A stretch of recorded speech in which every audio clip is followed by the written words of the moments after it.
What's up, you guys? It's Jillian. Sorry, I've got some wicked allergies today, and it's not working for me. And I'm really sorry about all the sniffling.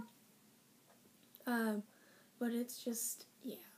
So it's currently 7 o'clock in the morning. I have to leave in about 10 minutes, and I thought that right now would be the perfect time to film a video. So, let's get started. I have some problems with the way that parents are raising teenagers nowadays. Yes? Are you up and ready? Yes. I'll be down in like 2 minutes.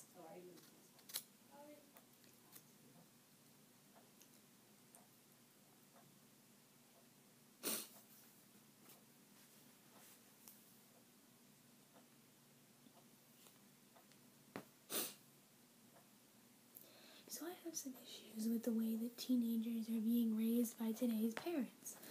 I have mostly the issues are with the parents, not the teenagers. And disclaimer, I know being a parent is like the hardest job in the world. There's no instruction manual, and you kind of just have to wing it. I understand that. But there are some things that I think that parents are doing wrong that could very easily be solved or fixed or whatever the expression is. So I'm going to tell you the 10 things that parents are doing wrong when raising teenagers. And teens, if you're watching this, you can just sit here with me and go, oh my gosh, I know, right? And adults, if you're watching this, you can sit there and go, I've done all of those. So, yeah. Let's get started, shall we? Number 1. Teens are going to make mistakes. That's a given. Everyone's going to make mistakes. But teenagers are more than likely going to make monumentally huge mistakes. You gotta accept that. You gotta let them make mistakes. You can't expect them to be perfect. Don't expect them to be perfect. It just doesn't work. Number 2. Teens will make mistakes, as we just established. When they make mistakes, don't jump down their throats about it. Don't be all like, what do you mean you made a mistake? What's wrong with you? Because then they're not going to want to tell you about their mistakes anymore. And then they're just going to try to solve them on their own, which probably will make them worse. And then when they come to you, you'll get even more mad, and then they'll feel even worse. And you see how that snowballs? Number 3, don't push your kids to talk to you. Let me tell you right now, I hate when this happens. I'll be sitting in my room, or if your kid is sitting in your room, let's use a hypothetical situation. If your kid is sitting in their room, and they're on their bed, and you come into their room, and they're crying or upset for whatever reason, you come in, you are allowed to sit down on their bed. You ask them, what's wrong? When you ask that question, they will respond with one of 2 things. Either 1, this is what's wrong, and I want to talk to you about it. Or 2, nothing, I don't want to talk about it. If number 1 happens, then by all means, listen, give advice, talk to them, da-da-da-da. If number 2 happens, you get up and you leave, but not before telling them, remember, I'm here for you. Whenever you do want to talk, I love you and support you no matter what. If you don't do that, then your kid's going to assume that you really don't care. But you have to make sure that they care, but you have to make sure that they know that you care without you going, come on, tell me what's wrong, tell me what's wrong, tell me what's wrong, tell me what's wrong, tell me what's wrong, tell me what's wrong. Because then your kid's going to be more inclined to not want to tell you. See how that works? Number 4, don't look through their phone, computer, tablet, iPod, without their permission. I say without their permission because if you ask your child, can I look through your computer just to make sure that you're not doing anything wrong? They might be a little bit miffed at the fact that you think that they're doing something wrong, but if they're not doing anything wrong, then they will let you look through their computer. And don't just assume that your child is doing something wrong because they don't want to let you look at the computer. They might have been looking at something that was private. If they were having a text message and conversation and they don't want you to listen and they don't want you to read it, it might have been about something super personal or super private that they don't want you to know about. don't necessarily assume that they're doing something wrong just because they won't show you their computer or phone. And nothing destroys trust faster than when you pick up my phone and start looking through it when I'm sitting right there and I didn't tell you you could. Just letting you know. Number 5. Trust your kids. They are not bad people. Trust me. Trust me to trust your kids. Your kids are not bad people because you know why? You raised them. Unless you, are an absentee parent and your nanny raised your kids, you are more than likely a good parent. So that means that your kids are probably good kids as well, unless you're, abusive or something like that. Your kids are more than likely going to know the difference between right and wrong, and which means that they're not going to be as inclined to make the mistakes that you are afraid they're going to make. So you have to trust your kids to be able to know the difference between mistakes and things like that. And you have to trust them that when they do make a mistake, they will come to you. It's not that hard. Number 6. Teenagers have teenager problems. Respect that. Most teenager problems can fall under 4 categories: friends, significant others, or people of the opposite or same sex, teachers, and social media. An example of a friend would probably be, oh my god, Jenna doesn't even like me anymore. I don't know what to do. She said all this really mean stuff about me. Significant other would be, oh my god, Alex doesn't even know that I exist. Teacher, Mr. Sweeney is such an asshole. Social media. My post on Instagram only got 100 likes, and usually I get 105. What the F? Those are teenager problems. Adult problems include car payments, home payments, water payments, bills, taxes, kids, clothes, food, job, responsibilities, blah, blah, blah, blah, blah, often to the end of the world.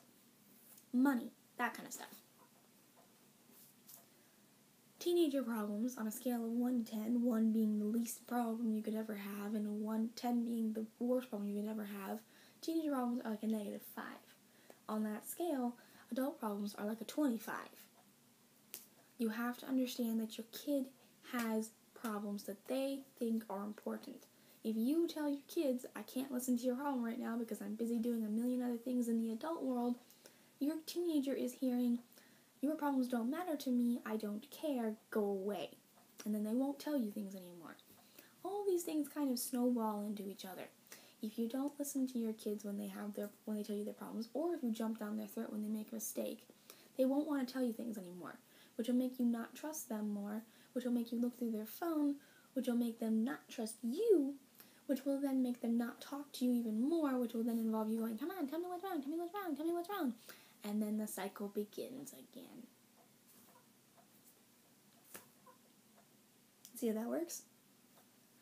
Number 7. Do not create hypothetical futures for your child. If you don't pass this math test, you're going to fail out of school. And if you fail out of school, you won't get into a good college. And you'll become a hooker who lives on the street, who's addicted to drugs, and who has to strip for money, and who has 5 kids, and is pregnant with her 6th one because she can't afford birth control, and you're flipping burgers for the rest of your life in McDonald's. Whoa, whoa, whoa, whoa, whoa. All I said was I had an algebra test tomorrow and I didn't study. Now I'm a hooker? Excuse you? Don't do that. A, it puts so much pressure on a child. And B, why do you think teenagers are so scared of becoming into the adult world at all? Because we think it's scary. And if you sit there and say, if you fail right now, the world will chew you up and spit you out like a piece of gum, then that's going to make your child going to want to grow up and be responsible and join the real world? Yeah, well, no. Don't do it. Seriously, it's not funny. And, you might think you're trying to be realistic for your kid, but you're just being, unrealistic on the other end. These last 3 ones are probably the 3 most important ones. Number 8. Let your child be themselves. Oh my gosh, I cannot emphasize this anymore. Like, no. If your son wants to be in musical theater, wants to be a ballerina, wants to be involved in music, wants to do something that's other than sports or typical guy activities, if your daughter wants to be involved in things that are not typically girl activities, if your daughter wants to be punk rock, if your son wants to be like a writer, or your daughter wants to be involved in AP classes, or whatever it is that your son or daughter wants to do, let them do it. Let them express themselves, because teenagers are at this time period where we need to find who we are. And if we're being forced to, wear clothes that we don't necessarily want to wear all the time, or being forced into things that don't make us feel comfortable about ourselves, then we're not going to ever be able to find ourselves, and we're going to find ourselves in college drinking and hanging out with people who we don't necessarily want to hang out with. So yeah, be careful. Let your kids be who they want to be. Number 9, don't make fun of your child's interests. Once your kid has found out who they want to be, if your daughter is in love with metal music, don't sit there and say that it's metal, emo, disgusting, jerk garbage. Like, no, not even funny. You don't know what that's doing for your daughter. You don't know. So stop it. Until you put yourself in that person's shoes, you are not allowed to make fun of what they like. Okay? You can't call your son or daughter emo. You can't call them, the F word. Anything. You can't call them anything. Just let your child want what they want to like. If your son or daughter wants to go to Warped Tour because their favorite band is playing, why is that such a big deal? It's not. If your son likes ballet and he wants to go see the Nutcracker over the Christmas, don't laugh at him and call him gay. Tell him that's cool, you're really cultured, and go with him. If you take nothing else from this video, remember, parents can be bullies too. Parents can be bullies. And number 10, possibly the most important one, and I've seen this on many different websites during many different studies, do not take away your suicidal, self-harming, anorexic, mentally unstable child's phone, or computer, or tablet, or whatever. Because you know what you're doing? You are punishing your child for being mentally unstable. That's how it's translating. So if you do that, that's what you're doing. And A, not cool, bro. And 2, you're also isolating your child from the things that they probably need to become better. Like, not all kids need a therapist when they become mentally unstable. Not all kids need medication. But most kids need support. Not even most kids. I'd say every single one of the kids needs support, needs someone to talk to, and needs something to get their mind off of it. And if you take away those things that connect them to their friends who are their support, take their mind off of it, which is their phone, and, whatever else the third one was, I can't remember, you're just isolating your child, and it's not helping the situation at all. So, those are the 10 things that parents are doing wrong when raising teenagers. I hope you found this video informative. I hope that you found it entertaining. And I hope that you will take this video to your parents, put it down in front of them and say, watch this, because this girl knows what she's talking about, and you've done this, and that.